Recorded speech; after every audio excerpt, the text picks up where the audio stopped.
Bonjour, je suis avec ma sœur Kim Petit, qui est conseillère en voyage. Puis avec Kim, on va pouvoir en apprendre un peu plus sur sa profession. Bonsoir Kim. Salut Isabelle. Kim, depuis combien de temps fais-tu ce métier-là? Je rentre dans ma 22e année de conseillère en voyage. C'est toujours en fait une profession que je chéris et je pourrais pas me voir faire autre chose que ça parce que c'est une passion en premier lieu. Donc, 22 ans et 15 ans au sein de la belle famille de Transat Distribution. À partir de quand et à quel âge et comment as-tu décidé de faire cette profession-là? En fait, je suis partie en République dominicaine. J'avais 18 ans, mon premier voyage entre filles, à Puerto Plata, précisément. Puis, quand je suis revenue, après 3 mois, parce que j'ai décidé de rester sur place pour travailler et apprendre un peu de la culture dominicaine. Finalement, quand je suis revenue, j'ai dit à ma mère que je voulais faire ce cours-là en tourisme. Et voilà, depuis ce temps-là, que je suis dans ce domaine. Qu'est-ce que tu trouves de fascinant à faire le métier que tu fais actuellement? Déjà en partant, c'est de vendre du rêve. La plupart des clients, quand ils nous appellent, c'est pour aller dans une destination qu'ils veulent découvrir. Et c'est aussi des nouvelles cultures. Donc, je pense que c'est de faire des recherches. Ce qui est fascinant de ce métier-là, c'est de pouvoir aider les gens à trouver leur voyage de prédilection. Ouais, entre les voyages que tu as faits pour toi personnellement, contrairement aux voyages que tu as dû faire pour le travail que tu effectues actuellement? En fait, il n'y en a pas beaucoup de différence parce que même en faisant mes voyages de familiarisation qu'on appelle, c'est toujours un voyage personnel en tant que tel parce qu'on s'en va découvrir quelque chose. Donc, même si mon voyage personnel, je n'ai pas à aller visiter des hôtels nécessairement, comme je le fais dans mes voyages de familiarisation pour le bureau, ça se ressemble énormément. Donc, la seule différence, en fait, c'est qu'on est entre agents de voyage et puis qu'on a souvent des formations entre ça aussi. Donc, et aussi, c'est de faire un rapport au retour pour aider nos collègues à mieux comprendre la destination, à mieux connaître la destination où est-ce qu'on est allé. J'ai touché, en fait, à l'Asie, j'ai touché à l'Océanie, dont les îles Cook, que j'ai beaucoup aimé, la Polynésie française, évidemment, qui est une carte postale vivante. J'ai touché à l'Afrique, j'étais allée au Sénégal, que j'ai beaucoup aimé aussi apprécier. L'Afrique du Sud, où est-ce que ça a été mon pays coup de cœur. Je suis allée en Europe à plusieurs reprises. Et dans les Antilles, je me rappelle même pas. Je pense le nombre de fois où est-ce que je suis allée en République dominicaine. La Jamaïque, je peux vous dire 40 fois parce que j'ai fêté mes 40 ans à cet endroit-là l'année passée. Mais j'ai fait beaucoup de pays. Les États-Unis, bien évidemment. J'ai pas encore touché à l'Amérique du Sud, malheureusement. Mais bien évidemment, c'est sur ma liste, ma bucket list, comme on dit. Alors, ça viendra éventuellement. Et à travers tous ces pays-là, lequel as-tu préféré ou... J'en ai plusieurs, mais vraiment mon top 1 a été l'Afrique du Sud en avril dernier, avec les safaris que j'ai faits. J'ai beaucoup aimé le Cap, ça a été un voyage où est-ce que, quand je suis revenue, je me suis dit je pourrais aller vivre à cet endroit-là facilement, aller y travailler. J'ai beaucoup aimé la culture, j'ai beaucoup aimé les Sud-Africains.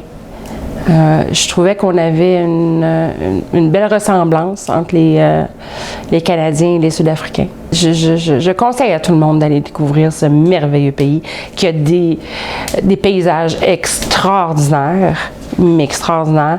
La nourriture est très bonne aussi. Donc, puis si on est des amoureux des animaux comme je le suis, ça fait en sorte que de voir une girafe ou un éléphant, ça peut nous faire verser quelques larmes. Pour toi, quel pays, le meilleur rapport qualité-prix, si on parle de dépaysement, je parle d'un pays où le dépaysement va être au rendez-vous, puis en plus, les coûts sont vraiment plus que raisonnables. À quel endroit tu penses quand je te pose cette question? Bien, c'est sûr qu'en tant que Canadiens, nous, notre dollar, il faut faire attention par rapport au taux de change. Je ne pourrais pas vous dire l'Europe justement par rapport au taux de change avec l'euro. Cependant, si on va justement en Afrique du Sud, si on va en Nouvelle-Zélande, par exemple, aux îles Cook, mais bon, bien évidemment, il faut avoir un budget, on s'entend. Si vous avez un budget de 2000 $, on s'en ira pas là.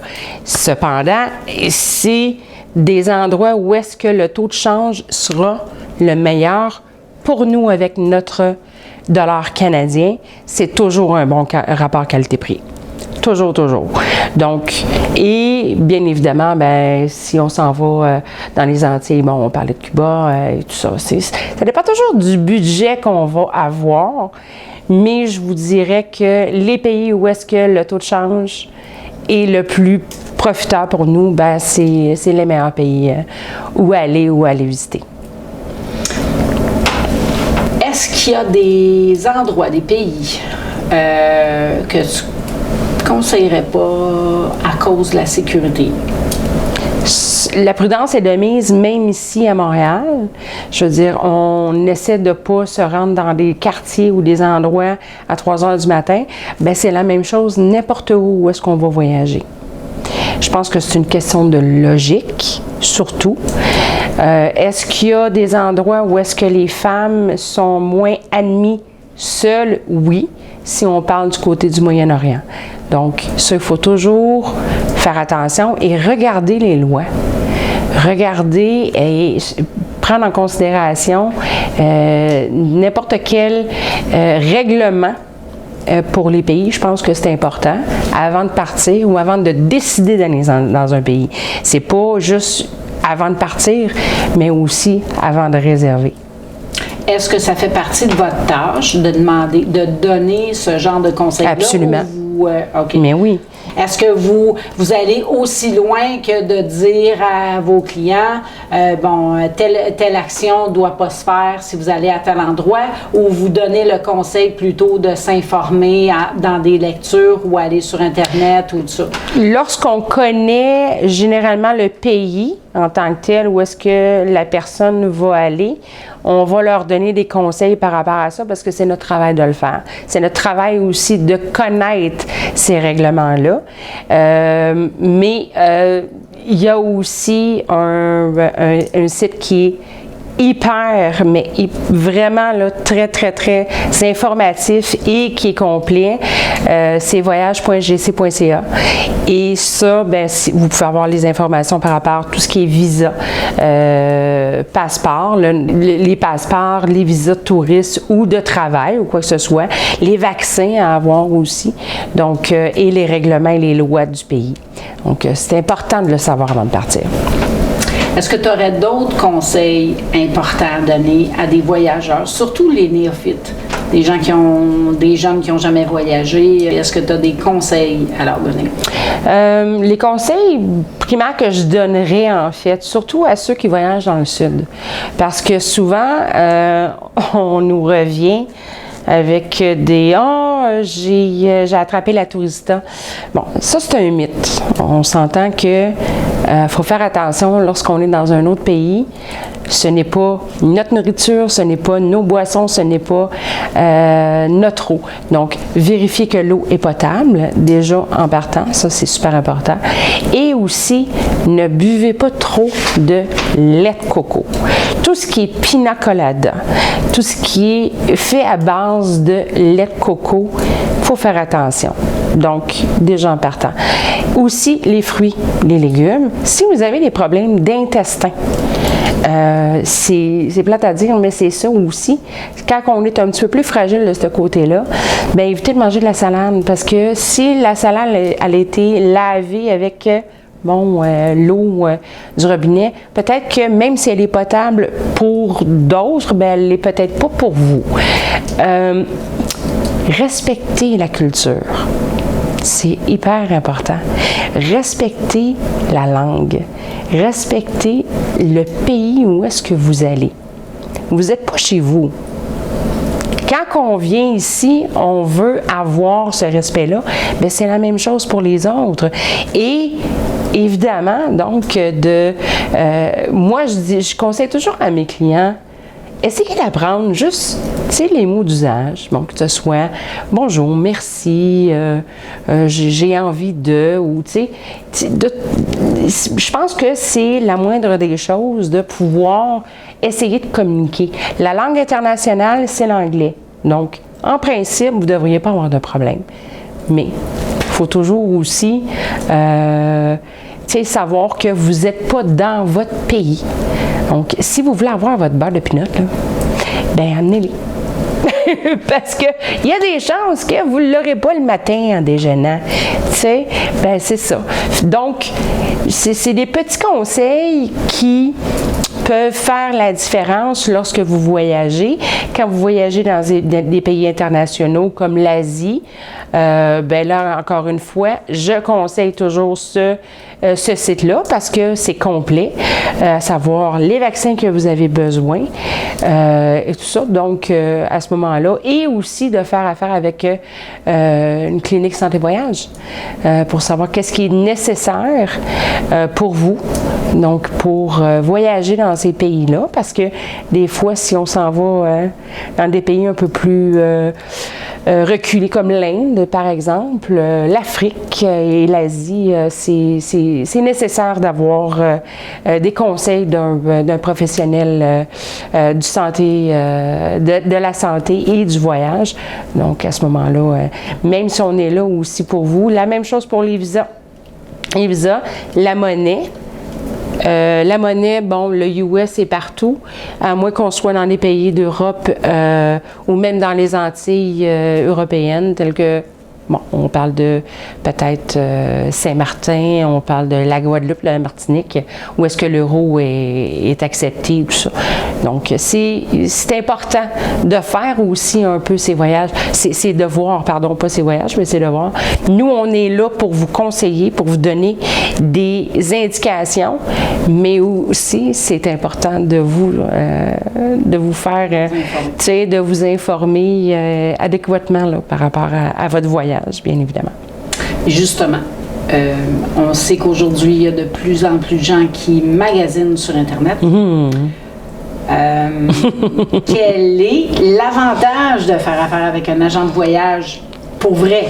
On s'entend quelqu'un à qui on parle pour vrai plutôt que d'acheter un voyage. On sait que souvent, les voyages sur Internet sont moins chers. Bien, ils sont moins chers, pas nécessairement. Souvent, même les agents de voyage, surtout pour les voyages internationaux, si on parle de vol sec, par exemple, si on parle d'un vol Montréal-Tokyo, retour de Narita à Montréal, souvent, les agents de voyage vont avoir des meilleurs tarifs parce que c'est des tarifs négociés.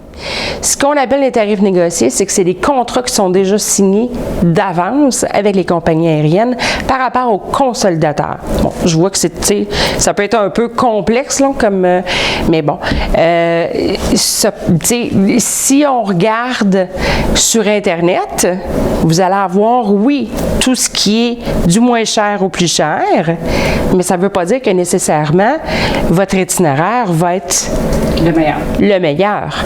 Donc, vous allez magasiner, oui, Mais s'il faut que vous fassiez un dodo quelque part, ben là, dépendamment, vous dites, ben moi, il faut que je sois là telle date. Puis finalement, vous arrivez le lendemain. Ben nous, on est là en tant qu'agent de voyage pour vérifier tout ça, pour vous donner les meilleurs itinéraires, le meilleur tarif possible. On est là aussi pour vous soutenir du début à la fin. C'est-à-dire que si, par exemple, il y a un problème pendant votre voyage, ben on est là. Si vous avez un problème après votre voyage, on est là aussi. On est là pour vous assister du début à la fin. C'est sûr que des fois, on peut charger des frais de service et ça, c'est nécessaire en tant que conseiller en voyage. Je veux dire, à quelque part, on n'est pas, on travaille pas pour rien non plus. Puis, bon, et si vous allez chez un avocat ou chez un notaire, bien, vous avez des frais, bien, c'est la même chose pour nous. Mais ils sont pas chers, nos frais non plus, là. Tu sais, on est juste là pour en fait, vous assister pendant tout ce processus-là. Je te dis pas que Montréal-Toronto, je vais avoir un meilleur prix. Non, c'est clair que non. Ça va être exactement le même prix que tu vas avoir sur Air Canada ou sur WestJet ou sur Porter. Mais quand c'est des voyages qui sont un peu plus complexes, les services d'un agent de voyage, c'est vraiment nécessaire. Vraiment. Ça peut être une croisière, ça peut être un voyage dans le sud. Et en même temps, ben, ce qui arrive aussi aujourd'hui, c'est que les compagnies aériennes ils vont mettre des classes de service où est-ce que souvent les bagages ne sont pas inclus, les sièges ne sont pas inclus. Donc, si on fait une réservation en ligne, le commun des mortels, sans savoir c'est quoi la classe de service, si vous arrivez à l'aéroport et que votre bagage n'est pas inclus, vous n'avez même pas le droit d'un bagage. Là. Vous avez le droit à un bagage à main seulement. Ça arrive. Maintenant, les compagnies aériennes, de plus en plus, ont instauré cette classe de service-là pour les gens d'affaires qui font des allers-retours, par exemple. Donc, oui, vous allez voir moins cher sur Internet, mais à quelque part, vous n'avez rien à payer. Vous n'êtes même pas payé. Même pas payé, parce que vous n'avez même pas le droit. Et en plus, vous allez être en stand-by pour votre siège. Donc, si la compagnie aérienne en tant que telle a fait une surréservation, c'est possible que vous n'embarquez pas. Quelles sont les anecdotes les plus cocasses? Il y en a tellement, puis c'est tellement cocasse. Et moi, j'ai déjà eu un client à un moment donné qui m'a dit qu'il y avait trop de poissons dans l'eau. Ou qu'il y avait trop de sable. Qu'il y avait... En général, lorsque tu vas dans le sud, bon, il faut que tu t'attendes à ça, bien évidemment, le couvre-lit est trop pesant. Ah, ben là. Ou le lit est trop haut. Ben là, regarde, mets-toi un petit banc. Monte dessus. Mais il y en a tellement, on pourrait passer la nuit juste avec des anecdotes comme ça. Des clients qui nous appellent pour savoir la température qu'il va faire dans 2 mois. Je suis désolée, je suis conseillère en voyage, je ne suis pas météorologue. On s'entend? Puis même à ça, même eux autres peuvent pas le prédire, tu sais. Fait que ça peut arriver souvent. Il faut comprendre aussi qu'à un moment donné, le côté température, parce que ça, on a souvent cette question-là. Quelle température qu'il va faire? Ben, on peut pas le prévoir. Mais quand on parle de la saison des pluies, par rapport justement à le sud, mettons, ben, il faut comprendre que c'est entre mai et novembre. Et la saison des ouragans est souvent entre juillet et novembre. Donc, lorsque vous allez dans le sud, à cette période-là, c'est clair que vous allez avoir de la pluie. Mais c'est pas de la pluie à chaque jour, ce n'est pas de la pluie constante qui va tomber. Et c'est possible. Exactement. Donc, mais ça nous arrive souvent d'avoir cette question-là qui est un peu, qu'on dit cocasse aussi, parce qu'en fait, on peut pas le prévoir. C'est la plus fréquente. C'est la plus fréquente. C'est ça. Tu peux pas répondre. Ou j'ai déjà eu un client qui m'a téléphoné en direct pour me dire que sa pomme de douche n'était pas assez puissante. Qu'est-ce que vous voulez que je fasse exactement? Quel est mon rôle? Oui, on donne un rôle, tu sais, on est là, puis on peut régler des problèmes de A à Z, mais la pomme de douche, non. Mais on pourrait continuer encore. J'ai eu beaucoup de plaisir à discuter de ce que tu fais dans. Moi aussi! Et puis, c'est ça. Merci! Merci beaucoup.